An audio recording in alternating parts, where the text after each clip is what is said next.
आज आपण capsule endoscopy विषयी जाणून घेणार आहोत। तर कॅप्सूल एंडोस्कोपी म्हणजे काय?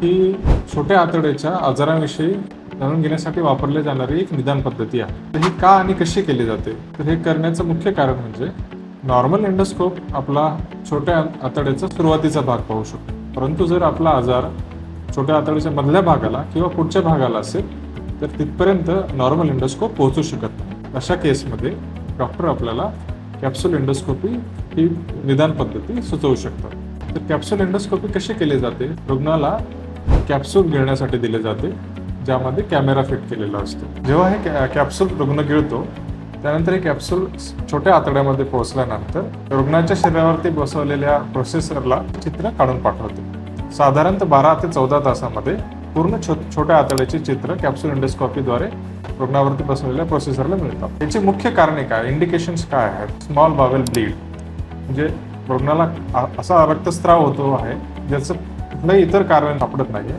अशा केसेसमध्ये रुग्णाला डॉक्टर कॅप्सूल एंडोस्कोपीचा सल्ला देऊ शकतात। तसेच स्मॉल इंटेस्टायनल स्मॉल ट्युमर्स जर असतील तर तेही निदान करण्यासाठी कॅप्सूल एंडोस्कोपीचा उपयोग होऊ शकतो। आपणासही जर डॉक्टरांनी कॅप्सूल एंडोस्कोपी सुचवली असेल तर आपण मेडिकवर हॉस्पिटलला नक्कीच भेट देऊ शकता।